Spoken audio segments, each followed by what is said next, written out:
नमस्कार दोस्तों, मेरा नाम है राहुल यादव और आप सभी का स्वागत है इन्वेस्ट राइट की एक नई वीडियो में। दोस्तों, कमेंट्स वाली सीरीज को आप लोगों के द्वारा काफी पसंद किया जा रहा है, इसके लिए आप सभी का एक बार फिर से बहुत बहुत धन्यवाद। देखिए, मैं अपनी तरफ से ईमानदार एक कोशिश आप लोगों के लिए करता हूं। कुछ लोगों के कमेंट्स आ रहे हैं, मैंने पहले भी वीडियोस में वैसे ये चीज आप लोगों के साथ डिस्कस की है कि सर हम आपको स्पेशल पेमेंट देने के लिए तैयार हैं, आप हमें अलग से कुछ बता दीजिए। देखिए सर, अलग से बताने के लिए मेरे पास कुछ नहीं है, जो भी है सब कुछ आपके सामने है। जो भी आपका कमेंट है, जो भी डाउट है, आप बिल्कुल कमेंट कीजिए, मैं रिप्लाई आपको जरूर करूंगा, वीडियो के माध्यम से करूंगा। हाँ, ऐसा हो सकता है कि आपका कमेंट पिक करने में शायद 2-4 दिन लेट हो जाए, लेकिन आपको उसके लिए कोई फीस देने की एक्स्ट्रा जरूरत नहीं है। मैं आपको जो पैसा आपसे लेके मैं आपको रिप्लाई करूंगा ना, वही रिप्लाई मैं आपको फ्री में भी करूंगा, क्योंकि मेरे पास एक्स्ट्रा कुछ नहीं है। जो भी मेरी नॉलेज है, जो कुछ भी मैं आप सभी लोगों के साथ शेयर करता हूं, तो ऐसे कुछ फीस वगैरह की आपको कमेंट्स करने की बिल्कुल जरूरत नहीं है। आप बिल्कुल बेझिझक कमेंट कीजिए और रिप्लाई आपको जरूर मिलेगा। चलिए दोस्तों, बात करते हैं आज के कमेंट की। देखिए, आज का कमेंट बहुत ही स्पेशल मुझे लगा। कुलदीप जी का ये कमेंट है। इनका कहना है कि सर, इनकी जो बेटी है, उनकी 13 की अभी एज है, वो अब 12-13 साल बाद उसकी शादी करेंगे। उसकी शादी के लिए फंड ये चाहते हैं, इनको 15 लाख रुपए की उस समय जरूरत है। तो किस तरह से अपनी फाइनेंशियल प्लानिंग ये करें, कितना पैसा अभी इनको इन्वेस्ट करना चाहिए। इन्होंने कहा है कि लमसम कर देना चाहते हैं, कुछ पैसा है इनके पास, उसको इन्वेस्ट करना चाहते हैं ताकि आगे वो पैसा इनकी बेटी की शादी में इनके काम आ सके। देखिए सर, आप म्यूचुअल फंड के थ्रू इन्वेस्टमेंट करना चाहते हैं, आपका जो फाइनेंशियल गोल है वो इस तरह का है कि वो बहुत ही एक मतलब अर्जेंट आपके पास उस समय खर्च आएगा। अगर आप थोड़ा सा रिस्क लेने में कैपेबल हैं, तभी आप म्यूचुअल फंड की तरफ आए। अगर आपको ऐसा लगता है कि नहीं, मैं रिस्क नहीं लेना चाहता बिल्कुल भी, तब आप उसकी बैंक में एफडी भी करा सकते हैं। ये ऑप्शन आपके पास बैंक एफडी का भी है, क्योंकि यहाँ आपका पैसा बैंक एफडी में पूरी तरह से सेफ रहता है। लेकिन आपने पूछा है कि मुझे म्यूचुअल फंड में ही इन्वेस्ट करना है, तो एक प्लान मैं आपको जरूर यहां पर बताऊंगा। लेकिन देखिए, प्लान जो मैं आपको बताऊंगा रिकमेंडेशन नहीं है। आप चाहे तो बैंक में एफडी भी करा सकते हैं, चाहे तो इस फंड में आप इन्वेस्ट कर सकते हैं। प्लान में अपनी तरफ से कोशिश करूंगा कि थोड़ा सा सेफ साइड ही आपको बताऊं, जहां आपका पैसा बहुत ज्यादा हाई रिस्क में इन्वेस्ट ना हो। देखिए, अगर आप हाई रिस्क में पैसे को इन्वेस्ट करेंगे, रिटर्न्स आपको 15 साल के आसपास म्यूचुअल फंड अच्छे बनाकर देता भी है, लेकिन आपका गोल इस तरह का है कि आपको उस समय पैसा चाहिए ही चाहिए, तो बहुत ज्यादा हाई रिस्क में आपको पैसे को इन्वेस्ट नहीं करना चाहिए। कौन सा प्लान आपके लिए बढ़िया हो सकता है, इसी टॉपिक पर आज की वीडियो में हम लोग डिस्कस करेंगे। मैं अपनी तरफ से पूरी कोशिश करूंगा कि आपको एक अच्छा प्लान यहाँ पर सजेस्ट करूं। वीडियो में कोई कंफ्यूजन आपको लगे, आप मुझे दोबारा कमेंट कर सकते हैं, मैं रिप्लाई आपको जरूर करूंगा। बाकी दोस्तों, आप सभी लोग वीडियो को बहुत ही ध्यान से देखिएगा, क्योंकि यहाँ एक चीज मैं आप सभी को समझाऊंगा बिल्कुल सिंपल भाषा में। बस समझने वाली बात दोस्तों, देखिए ये भी है कि म्यूचुअल फंड में जब आप इन्वेस्ट करने के लिए आपने मन बनाया है, तो साथ ही साथ एक दूसरा मन ये भी बनाकर रखिए कि हाँ, मैं पैसा रिस्क में इन्वेस्ट कर रहा हूं, यहाँ रिटर्न्स की गारंटी नहीं है। चलिए बात करते हैं आपके कमेंट की। आपको लमसम करना है, लमसम इन्वेस्टमेंट आपको करना है, क्योंकि आपको 12-13 साल बाद 15 लाख रुपए की जरूरत है। कौन सा फंड आपके लिए बढ़िया रहेगा? देखिए, मेरे हिसाब से ड्यूरेशन भी आपकी 10 साल से ऊपर है, आपको लगभग 13 साल की ड्यूरेशन आप मुझे बता रहे हैं, तो ड्यूरेशन भी आपकी ठीक है। ऐसा भी नहीं है कि आप बहुत ज्यादा घबराने वाली बात भी नहीं है। ड्यूरेशन ऐसा नहीं है कि 3-4 साल के लिए आप इन्वेस्ट कर रहे हैं। 12-13 साल में मार्केट फ्लक्चुएशन मार्केट में देखने को मिलता है, लेकिन 12-13 साल एक लंबा टाइम है, इसमें आपको रिटर्न्स अच्छे मिलने के चांसेस बढ़ जाते हैं। देखिए, आप प्योर इक्विटी में इन्वेस्ट ना करके मेरे हिसाब से आप हाइब्रिड फंड में इन्वेस्ट कर सकते हैं। अब हाइब्रिड फंड में भी काफी सारी कैटेगरी हैं। मैं एक फंड आपको सजेस्ट कर रहा हूं, आप HDFC balance advantage fund, HDFC balance advantage fund, इस फंड में आप इन्वेस्ट कर सकते हैं। देखिए, बढ़िया फंड है, हाइब्रिड कैटेगरी का ये फंड है। हाइब्रिड का मतलब है कि ये आपके पैसे को इक्विटी में भी इन्वेस्ट करेगा और ये आपके पैसे को डेट में भी इन्वेस्ट करेगा। और एक अच्छी बात इस फंड की क्या है, वो भी मैं लिख देता हूं। ये फंड डायनेमिक एसेट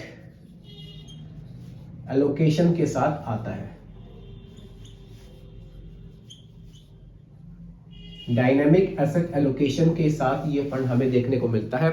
इसका मतलब है कि ये फंड अपना पैसा किसी भी तरह से मैनेज कर सकता है। चाहे तो अपने पैसे का एलोकेशन या इक्विटी में बढ़ा ले और चाहे तो डेट में बढ़ा ले। डेट में आपका पैसा जो इन्वेस्ट होगा वो गवर्नमेंट सिक्योरिटी में इन्वेस्ट होता है, फिक्स्ड इनकम में पैसे को वहां इन्वेस्ट किया जाता है, वहां पर आपके पैसे पर रिस्क नहीं रहता। देखिए, जो पैसा इक्विटी में इन्वेस्ट किया जाता है उस पैसे पर रिस्क करेगा, लेकिन रिटर्न्स भी इक्विटी से ही हमें अच्छे देखने को मिलते हैं।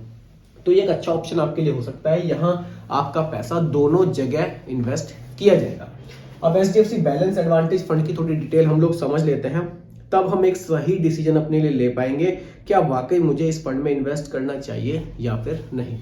देखिए, मेरा काम है हर एक फंड के बारे में ना आपको एक पूरा डिटेल रिव्यू देना, आपको उसकी पूरी जानकारी देना फंड के बारे में। बाकी इस फंड में आप इन्वेस्ट करें या ना करें, इसका लिए फाइनल डिसीजन आपको खुद लेना चाहिए। क्योंकि देखिए, मैं अपनी तरफ से कोशिश ये करता हूं कि कोई चीज आपसे छुपी ना रहे। जैसे HDFC बैलेंस एडवांटेज फंड है, कैसे काम करता है, कहां आपका पैसा इन्वेस्ट करता है, ये चीजें मैं आपको सारी क्लियर कर दूं ताकि आप अपने लिए एक सही डिसीजन ले पाए। चलिए, HDFC balance advantage fund size की सबसे पहले बात करूं। फंड साइज यानी कि कितना पैसा लोगों ने इस फंड में इन्वेस्ट किया है, वो किया है 68,387 करोड़ रुपए का। तो फंड साइज काफी बड़ा है, काफी पैसा लोगों ने इस फंड में इन्वेस्ट किया है। एक्सपेंस रेशियो की अगर मैं बात करूं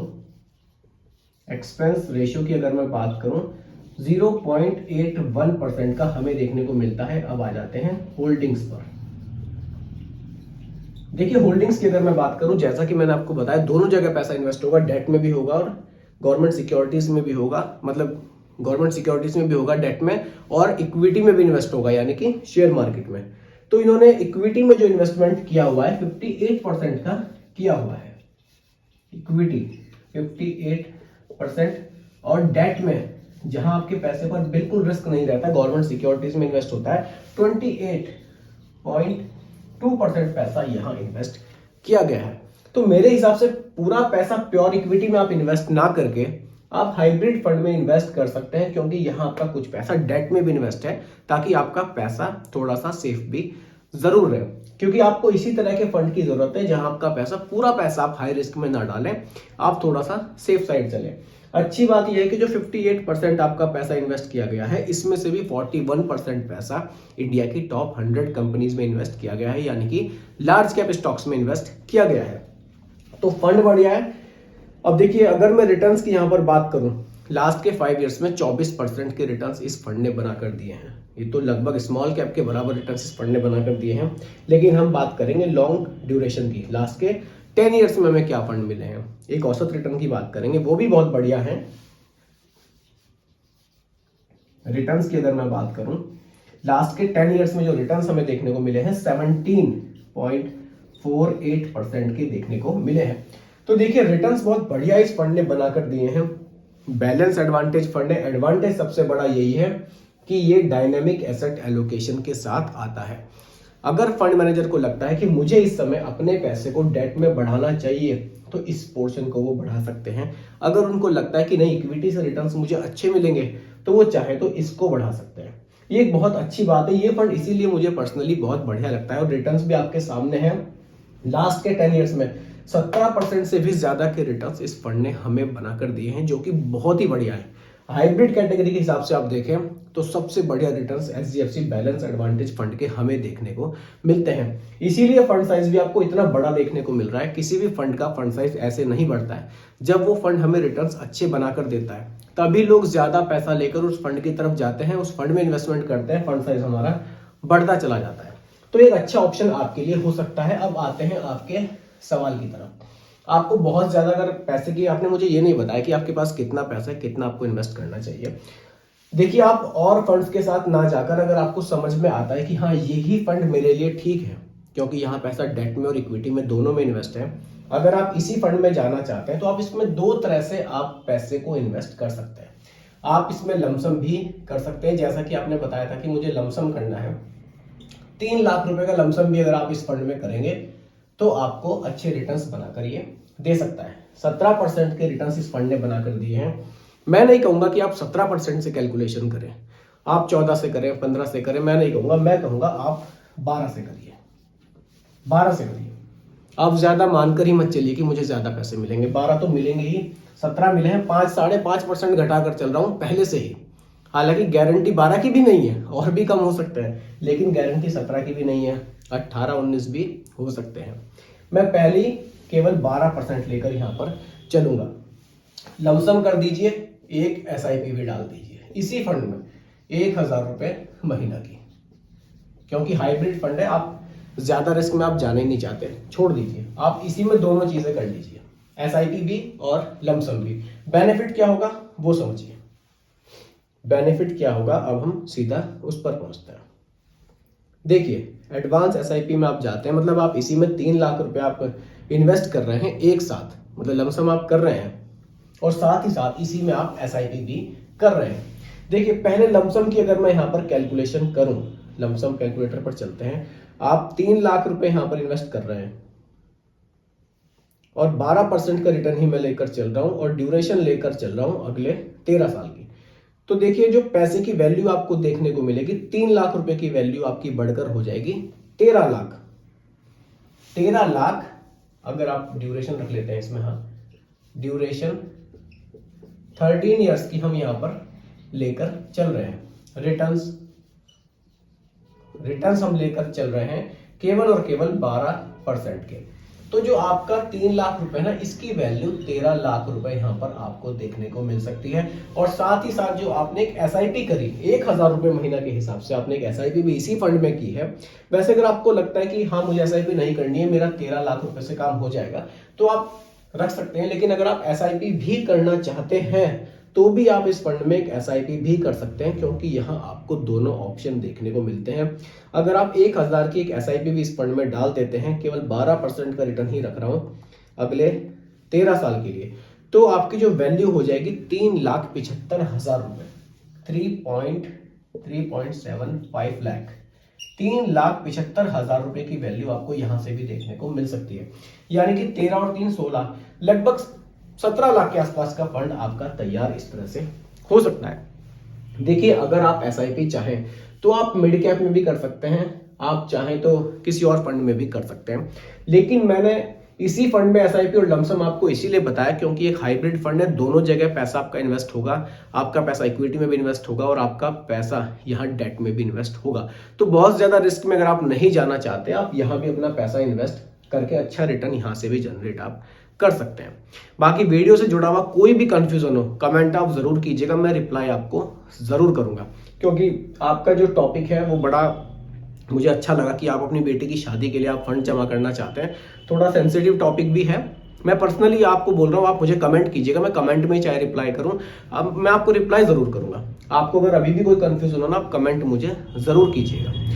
बाकी दोस्तों, अगर आपके भी मन में कोई सवाल हो वीडियो से जुड़ा हुआ, तो आप लोग भी मुझे कमेंट कर सकते हैं। बाकी देखिए, ये कोई रिकमेंडेशन नहीं है, एजुकेशनल पर्पस वीडियो मैंने आप लोगों के लिए बनाया गया है, क्योंकि म्यूचुअल फंड में रिटर्न्स की गारंटी नहीं होती, यहाँ पैसा इक्विटी में इन्वेस्ट किया जाता है। बाकी वीडियो आपको कैसी लगी कमेंट में जरूर बताइएगा, पसंद आई हो तो लाइक शेयर भी कीजिएगा और मेरे चैनल पर अगर आप नए हैं इसको भी सब्सक्राइब आप जरूर कीजिएगा। बहुत बहुत धन्यवाद।